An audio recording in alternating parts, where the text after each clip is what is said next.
Hey, so hello and welcome back everyone to this another beautiful, wonderful video. Before starting this video, I want to spread a message to each one of you who came over here to watch this video. मैंने एक चीज़ realise किया कि जैसे मैंने ये सारे videos बना रहा हूँ तो वैसे बहुत सारे स्टूडेंट्स जो है कह रहे कि सर ये सब्जेक्ट्स के लिए लाओ, वो सब्जेक्ट के लिए, सारे सब्जेक्ट्स के लिए लाओ। तो मोस्ट प्रॉब्ली जितने भी तुम्हारे थियोरेटिकल पेपर्स है उसके लिए मैं डेफिनेटली ला पाऊँगा। एंड प्रैक्टिकल सब्जेक्ट में थोड़ा चेंजेस ये है कि पहले प्रैक्टिकल सब्जेक्ट्स थे एमसीक्यू, अब हो चुका है प्रैक्टिकल सब्जेक्ट सारे प्रैक्टिकल बेस्ड। अंडरस्टूड? डिस्क्रिप्टिव, सीधा अगर मैं बोलूँ तो डिस्क्रिप्टिव क्वेश्चंस बनने लग गए हैं फॉर द प्रैक्टिकल पेपर्स।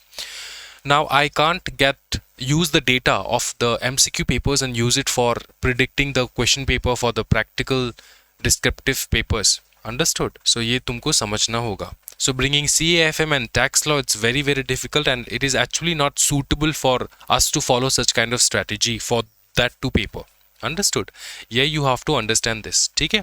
अच्छा, दूसरी बात मैं तुमको ये समझाना चाहता हूँ कि इस पेपर के ऊपर हम लोग बात करेंगे और बहुत इंपॉर्टेंट चीज़ें हैं जो तुमको बताना है मुझे, ठीक है?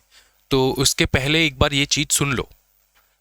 डाउनलोड तो कर लोगे, पढ़ाई तो कर लोगे, लेकिन एक बार ये चीज़ सुन लो, बहुत इंपॉर्टेंट है। इंपॉर्टेंट ये है कि it is very prominent to everybody कि passing the examination for CS executive कह लो, CS प्रोफेशनल कह लो। प्रोफेशनल वाले बच्चे उनको पता है, तो I don't have to direct professional वाले students because they know everything, because they have gone through executive वाले hurdle and then they went to professional. But students who are preparing for CS executive, you should understand this fact कि there is no shortcut for your success. Okay, there is no shortcut. Whatever I am providing you, it is not shortcut, it is analysis. It is a smart way, smart study, smart plan of thinking कि where should I focus more, which are the things which I should not quit or which I should not leave before I go to the examination hall. So these are the things, these are the topics I gather by analyzing each question paper and having a very very strict rule, thinking कि ये सारे papers is a shortcut to study. It is not that. Okay, you have to understand this. Understood? This is not a shortcut. How do you use this kind of analysis? The first thing is this. अगर मैं आपको औषधि दे दूं, medicine दे दूं, तो आप उसको ऐवे नहीं खा सकते। आपको इसको इस्तेमाल करने के लिए ना आपको उसको नियम आना चाहिए कि किस नियम के हिसाब से मैं उस औषधि को इस्तेमाल करूं, मेडिसिन को यूज करूं। So this is also a medicine for you, but you have to know and understand कि how do you use this. सबसे पहली बात तो ये कि जो भी आपका स्टडी आपने कर रखा है, अब I am talking to all the sincere students, कि जो भी आप लोगों ने पढ़ रखा है वो आपको कंटिन्यूअसली पढ़ के जाना है। ठीक है, वो आप लोग पढ़ो। Open this PDF file and make sure कि you are not leaving out on this topics. That is the thing, you're not leaving out on these topics. You have to understand this fact. Students who have not given even a 1-2 month of study on executive and think that they will pass the examination just seeing this PDF file, it is not the fact. I will not distract you or motivate you which will not fetch you any results. So that's why you have to understand this key. This is a medicine, but how do you use it? Whatever you have studied so far, you will study that properly, and then you have to open this PDF file and see that you have not missed out on any topics which I'm listing over here. Understood? Secondly, see, यहाँ पे मैंने important chapters के, important topics के, important chapter wise and topic wise मैंने यहाँ पे distribute कर दिया है। जैसे कि for example selection of business organization, this is one of the chapter. इसमें से आपके forms of business, factors for choice, LLP versus private limited versus HUF, ठीक है, ये सारे जो है ना जॉइंट वेंचर, आपके वो टॉपिक्स है जिनमें से मैक्सिमम क्वेश्चन बने हैं इस चैप्टर में से। अंडरस्टूड? इस चैप्टर में से, इन टॉपिक्स में से मैक्सिमम क्वेश्चन बने हैं। So for example, if you think कि I will leave LLP versus private limited और LLP versus HUF, I will leave and go, है ना, तो यहाँ पे आपको दिक्कत हो जाएगा, because maybe in the examination वो लोग यहीं से फोकस करेंगे इस बार भी। Understood the fact. क्या होता है कि जब आप लोग पूरा भगवत गीता पढ़ लेते हो ना, पूरा रामायण पढ़ लेते हो, उसके बाद आपको लगता है कि स्टोरी तो मुझको पता है सब कुछ, लेकिन किस चीज के ऊपर तुमको थोड़ा फोकस करना था वो भूल जाते हो। कर्ण जो था महाभारत में, वो जिस एक इंपॉर्टेंट चीज के ऊपर जो उसको बहुत ज्यादा फोकस करना था वो भूल गया उस टाइम पे। ठीक है, now it may be of some sharp and all, but still हम लोग सोचे, नॉर्मली साइंटिफिकली सोचे, हुआ ये कि जो चीज़ के ऊपर तुमको ज़्यादा, वैसे तो तुमको सब कुछ आता है, लेकिन जो चीज़ के ऊपर तुमको ज़्यादा फोकस करना था ए एंड टाइम पे वही चीज़ आ गया और वही चीज़ तुम याद नहीं कर पाए। तो ये वो टॉपिक्स है जो मोस्ट प्रॉब्ली एग्जामिनेशन में बार बार पूछे गए हैं, ठीक है। For example if I talk about section 8 company, this is one of the most famous question overall, ठीक है। Your question paper section 8 company, LLP, private limited versus LLP, ठीक है, एलएलपी के अग्रीमेंट्स, अंडरस्टूड। तो ये सारे ये टॉपिक्स आपको देख लेना है, अंडरस्टूड, प्रॉपरली देख लेना है। ये part A and part B में डिवाइडेड है, ये पार्ट 1 है, ये पार्ट 2 है, डिवाइडेड है, एंड पार्ट 3 में मैंने फिर से इन दोनों को मिला के मैंने एक लिस्ट बनाया है जिसमें से 10 चैप्टर मैंने चूज़ किया है, जहाँ में से आपके वेरी हाई जो है फ्रीक्वेंसी से क्वेश्चंस पूछे जाते हैं। एंड ऑल्सो ब्रैकेट में मैंने दे रखा है कि कौन सा वो पोर्शन है जहाँ में से आता है।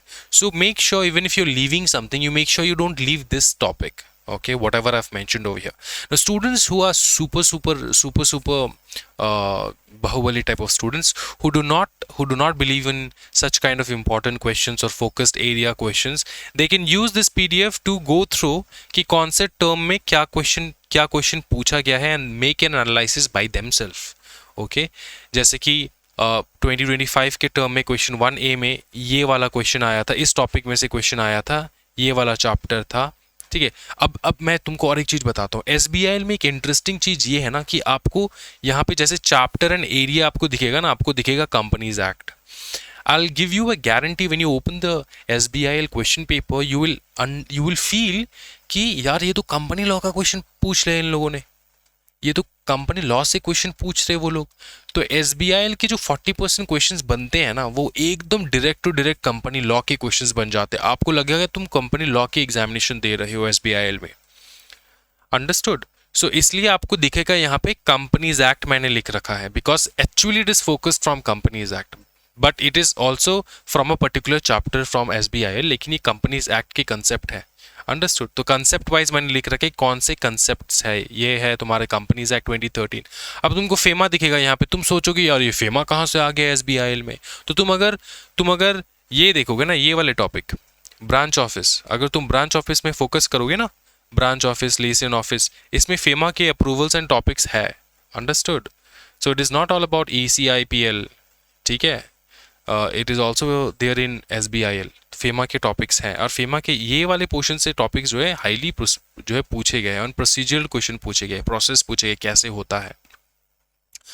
कुछ चैप्टर से कंप्लायंस बेस्ड पूछा जाता है, कुछ रेगुलेटरी बेस्ड पूछा जाता है, ठीक है।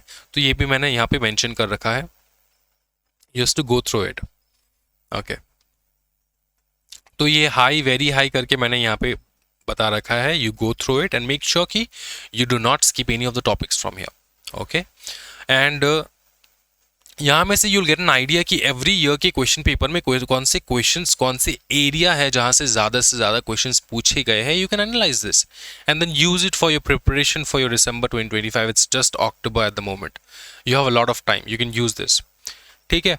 तो ये आपको याद रख लेना है। I made it for from 2025 to 2023 previous papers, 5 term के पेपर्स हैं। Again new and old syllabus दोनों है यहाँ पे, इसलिए आपको एक टर्म में दो पेपर्स दिखेंगे। जैसे यहाँ पे December 2024 टर्म का है, फिर आप थोड़ा नीचे जाओगे तो नहीं, ऊपर जाओगे तो यहाँ पर भी December 2024 टर्म का है। दिस इज बिकॉज एक न्यू सिलेबस का है, एक ओल्ड सिलेबस का है। आई डिड नॉट मेंशन कि कौन सा न्यू एंड कौन सा ओल्ड है, it doesn't make any sense वो मेंशन करना, बिकॉज आपको नॉर्मली चेकआउट करना है कि ICSI का फोकस एरिया कहाँ पे रहता है, where do ICSI focus the most. So that is the thing that you have to think about. I hope it is very much clear and you will make the maximum use of this PDF file in your own ways. Find out in which way, which strategy you can use this PDF file for making sure that you crack your examinations. मेरे से जो हो पाया है, जैसे कि जो important topics है वो मैंने list कर दिया है, go through them and make sure you don't skip these topics by any means, okay? Because this is the highly focused areas, frequently asked topics for your examination of SBIR. How do we download this PDF file? For downloading this PDF file, you have to visit our website or our application. Application download karo, application पे you will see, register yourself in the application. मतलब अपना एक profile create कर लो application पे, and then go to the free resources section and check CS executive, वहाँ पे आपको सारे PDF फाइल्स मिल जाएंगे, and it's always free of cost. Also join our Telegram channel for daily updates and everything. Okay, thank you so much everyone. Happy guys, bye bye, take care, and make sure to like and subscribe to the channel. Thank you, bye bye.